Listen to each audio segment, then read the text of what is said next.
The never-ending saga of real estate woes continues unabated. Provincial and city governments at every turn continue to mess it up.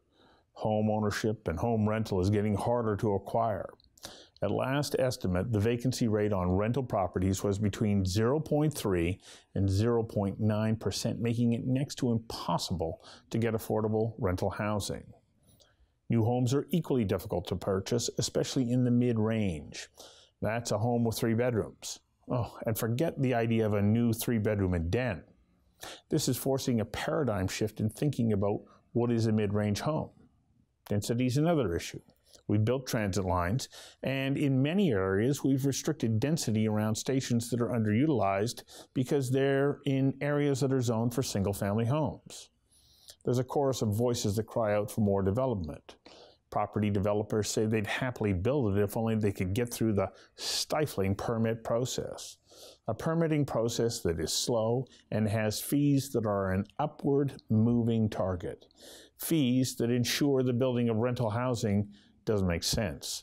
Fees that are adding up to $200,000 to new homes, and in doing so, driving up prices, the very thing governments say they want to decrease. We invited Anne McMullin of the Urban Development Institute to join us for a conversation that matters about strategies she says could go a long way to relieve the pressure on the Greater Vancouver housing market. Conversations That Matter is a partner program for the Centre for Dialogue at Simon Fraser University. The production of this program is made possible thanks to the support of the following and viewers like you. Welcome. Thank you. We're in a housing market that's a bit of a mess. You know, I had Tom Davidoff on a couple of months ago, and he said, you know, the problem was created by God. He made a beautiful place to live and screwed up by man. We get in there and we muddle with it, and we continue to muddle with it. From your perspective, you're the UDI Urban Development Institute. Where are we at, and what do we need to do to try and create more housing, affordable housing, solve some of these issues that are on top of everybody's mind these days? Yes, we are. People call it a housing crisis. You called it a mess. I think that what we are is in a very, very difficult place, and it is very frustrating for people who are trying to live here, who already live here, for people who are perhaps trying to move out of their parents' home and find a place to live. And it's taken us a long time to get here, and it may take us a little while to get out of it. There are so many things that need to be done, and I think the unfortunate thing is there's been a lot of policies and political maneuvers that have been done, but those are not solving the issue. I think they're popular with some people because they feel, well, at least they did something. Mm-hmm. But we also know that the majority of people realize that the measures that the governments have taken are not going to solve it. We need to build more homes. We need to build a diversity of homes, a number of different types of homes. You know, the way we've been planning, it's largely been, you know, single-family homes that have been sort of what we call calcified, and in the sense that, you know, we're not changing those neighborhoods, and I understand why people don't want change. So we've been forced to build homes in a very small part of the land base. As a result, we've had very large towers and not a lot in between. Mm-hmm. So we need to find opportunities to build different types of housing, with duplexes, fourplexes, mid-rise, low-rise, townhomes, row houses, the sort of things that, you know, can be more affordable. But again, it's giving people options. You know, we can talk about that, all the type of solutions and how we got here, and how do we all work together to try to make things better for all of us. Well, let's start with rental housing, because there seems to be a focus on that right now. I just heard something today. The provincial government is now, you know, tightening up rent increases, and already I'm trying to understand why anybody would want to invest in building new rental housing. That's the problem. And again, I go back to sort of what I would call partisan or political statements. Is yes, rents are high. Yes, there's a very, very low vacancy. What is it? 0% vacancy rate. There's less than that. 0.9 to 0.3 or something. Yeah. And every year the government comes out with a number where you're allowed to increase the amount of rent based on cost of living plus about 2%, which really accounts for, you know, increases in taxes and fees and repairs and all those sort of things, which has worked well. Mm-hmm. And then there was this, you know, public outcry that there's the possibility that rents could go up as much as 4.5%. And now the rental task force from the provincial government is recommending that it be only 2%, only be cost of living. And that sounds good. People go, oh, great, let's have a break for renters. It might sound good, but don't forget there's all those other costs about maintaining a building that are over and above the cost of living. So what effectively that means is that will stop the development and the building of new rental homes. Well, I look at it and we saw it in Toronto, you know, we saw it in Toronto. Right. The provincial, it's working in Ontario, but Ontario also has other mechanisms in order to be able to raise the rents over and above that cost of living allowance.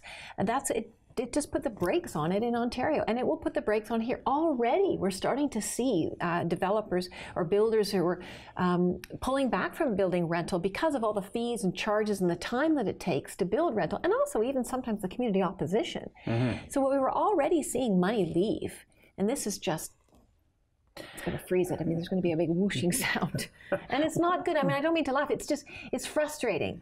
You know, when governments come up with something they think is publicly palatable, and it sounds good, but if you really think about it, it doesn't work. What it means will be less rental homes, less homes for people to live in, and what does that mean? The vacancy rate. It means prices. You know, it's going to be very, very difficult. I just got to get you to hang on for a second while we take a quick commercial break. Okay. We'll be right back. Sorry for the interruption, but I need your help. I'm asking you to support the show by becoming a patron. That means pledging $1 per show. Conversations is a unique program. There's no grandstanding, no arguing, no yelling.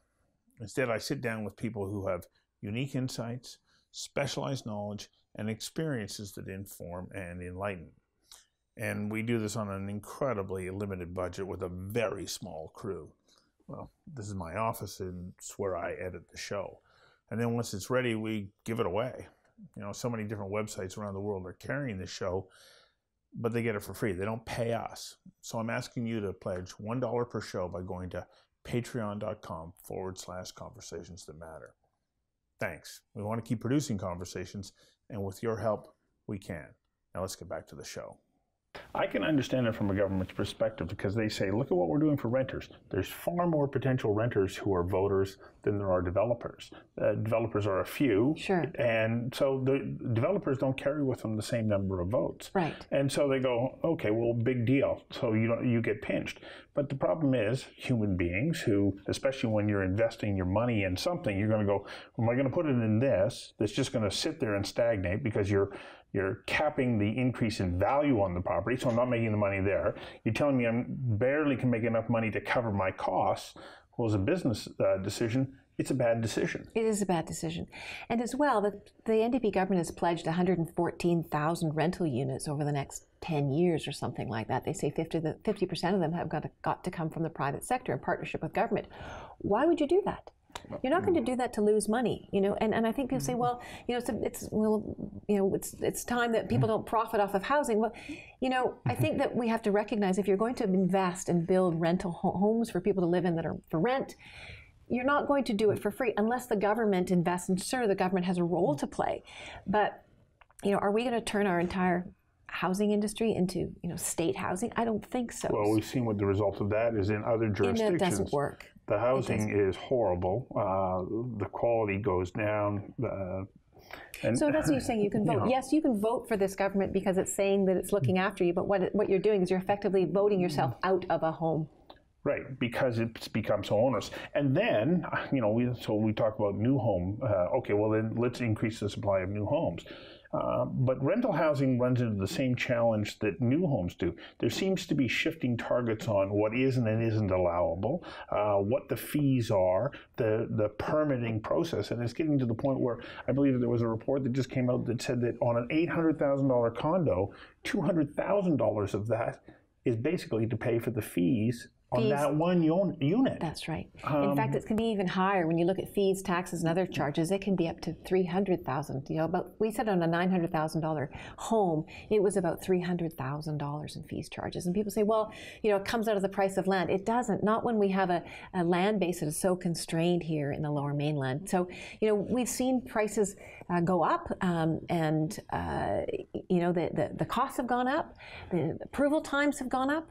You know, just in the last 6 or 8 years, the time took when a person makes an application to build homes, it's gone from about 2 to 3 years to about 5 to 7 years. So anybody understands that that costs money. So you've got the holding cost, you've got the people on staff, you've got, you're working on negotiations, and that's also homes that are not coming into the marketplace. I said a sort of a frightening statistic, and we've got to really look for solutions, because when I said to the Premier, I said, you're pledging 114,000 units, 114,000 rental homes, over the next 10 years. I said, if it takes 4 to 6 years to even get approval, I said, you'll be out of office before even one rental unit is built. So, and then if you think that, you sort of say, well, we're almost a generation away from fixing this. If it takes 4 to 6 years, 5 to 7 years for approval, and then it takes 2 to 3 years to build, that's 8 to 10 years. So, we really need to be looking at, how do we plan our cities? What do our cities look like? Rather than sort of fighting this over neighborhood, I think we all need to come together and say, if there's a certain amount of people moving into the city of Vancouver or the city of North End, what does that look like? How do we house them? Is it duplexes here? Is it row homes here and towers along the corridor? Whereas what we tend to do is say, well, how do you want your city to change or your community to change? And the automatic response is, I don't want it to change. Rather than, okay, we know we need to build these number of homes each year. What does it look like? And let's be part of that process. You talk, the public hearing process is broken. It goes on for days, where you get, just really a handful of people a day stand up and complain, and then, municipalities make their decisions based on that. So, it is a wholesale change of how would the public hearing process, how the approval process, how we look at fees and charges and taxes. I guess the problem is for governments is the real estate, the housing industry accounts for about 25% of the economy. Sort of the only industry that's making a lot of money. So what does governments do? They take and then it has a negative impact. So, there's so many things that, that need to be done and just aren't getting done. Like we have, speculation tax, which is not a speculation tax. It's a tax on empty homes, and now it's actually a tax on land that is slated for development, which will be building homes. But it's stuck in the process. That's right. So you're adding more costs and time. That's right. They talk about the schools tax. It's not for schools. It's just adding more money to what is the school tax sort of pile, and again, it's going to apply for any land that is slated for home building. It's not just for, so these things don't do anything to create more homes for people. Certainly the market has flattened. We anticipated it was going to be flattening around this time. There was certain uncertainty with a change in government, different things happening. The mortgage stress test has had a huge impact as well on that, but probably as we're unable to build more homes over the next little while, we will see a constraint in the marketplace, and we'll probably see prices rising again this time next year. Is the price of housing in Vancouver completely out of whack? And I asked that question because I was having a conversation with a couple of different people from different places around the world who were here visiting, and they looked at the price of, let's say, a condo in downtown Vancouver, and they went, well, that's not bad. And I said, well, what would it cost for a similar condo in Shanghai? $2 million. Yes. And maybe even less space. And they go, but where would I rather live? I'd much rather live in Vancouver. They look at Vancouver, the quality of the air, the services, the quality stability of life, everything. On every measure, Vancouver is like a world-class city to him with discounted prices. But we, those of us who have lived in Vancouver for so long, go, oh my gosh, this is out of whack. Are we really out of whack? We're out of whack when we look at our salaries. Salaries in this area are very low for whatever reason. There's a number of different reasons. I suppose there's a demand for people wanting to live here, so employers can pay less because they know they can attract people because people want to live here. You maybe have to woo somebody away from Vancouver to go to Toronto or Montreal, so you pay them more. So that's a big problem. The other issue is again, we have the demand or people moving here. We haven't built enough homes for the number of people that are moving here, so prices have risen. So your parents, perhaps, my parents, also sitting an enormous amount of wealth because of the rising prices, and that gets passed down onto the next generation. So there's half of the population that does have the equity And it's also they're competing against each other, and prices are also going up because, you know, you may earn, I don't know, $100,000 and you've saved up and you haven't saved up very much. Your parents then take out equity out of their home and they give you, you know, $50,000 or even $100,000. All of a sudden, you're sort of almost in the $150,000, $170,000 sort of tax bracket. You're in your ability to pay.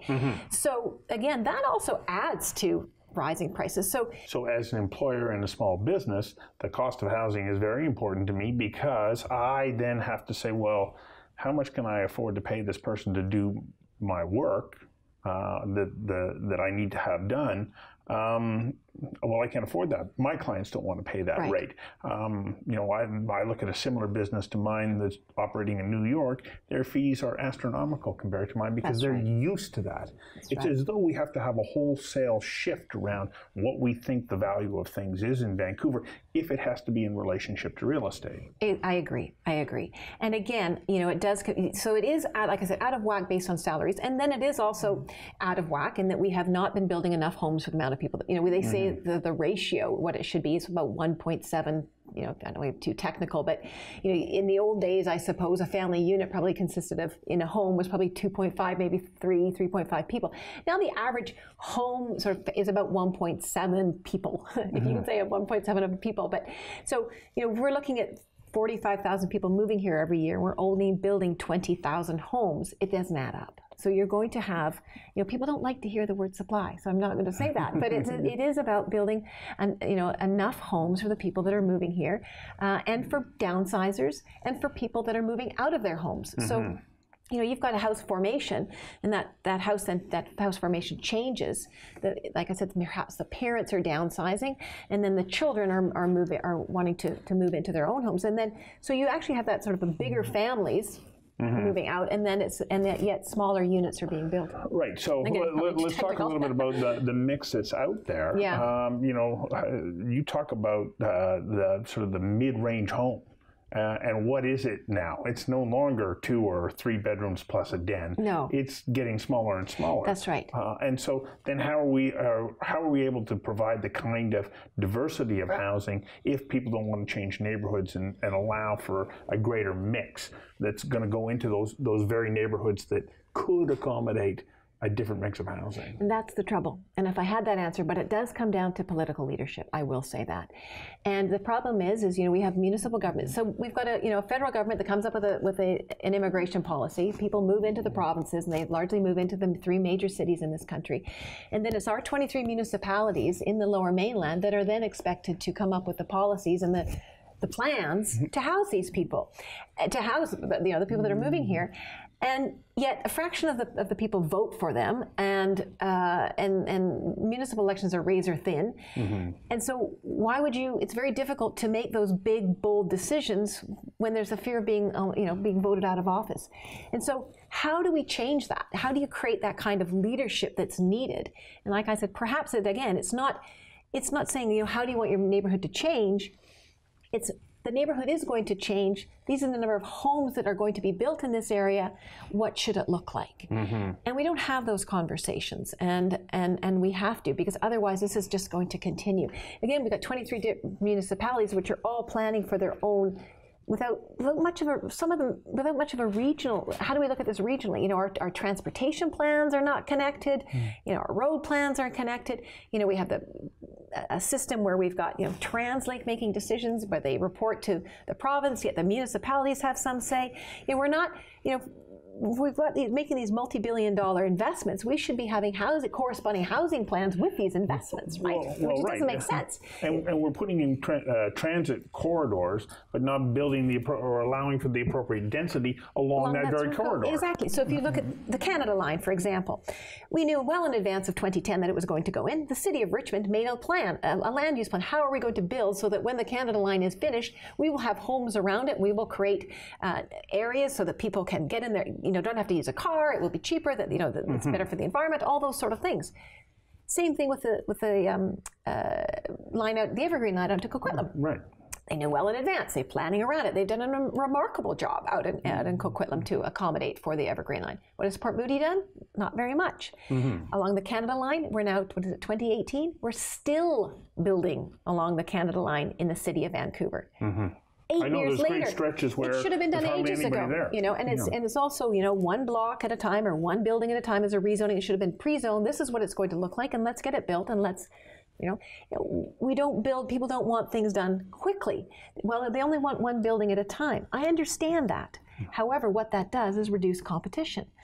So you're not, where if you had sort of 3 or 4 buildings at a time, maybe there people who are buyers can look and, you know, compete.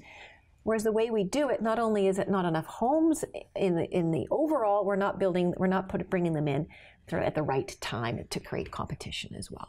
I mean, I represent the development industry. You know, they're in the business of making money, but you're asking me what are the solutions. So those are the solutions. And in addition, you know, people say, well, it's not in your best interest. But if we're building more homes, then you know, our home builders are going to be still in business because they're building more. Or you constrain it and build less, and then the prices will be higher. You know, we hear this before, well, I don't want towers in my neighborhood. Building more homes doesn't necessarily mean towers, but when we're only able to build on about 25% of the overall land base and the rest of it is all zoned single family, then you have to build up. So let's, you know, again, we need to really look at this and say, how do we do this? So what is your message then to candidates right now in this series of municipal elections that are happening? I think, like, my message is you've got to be very clear about, you know, how there's a recognition that we have to build more homes for people. So how are we going to do it? And the way we're doing it right now isn't working. So we need to look at the delays. Why is it taking 4, 5, 6 years to get approvals? It's the fees and charges. It's the overlapping policies, the lack of hierarchy in policies.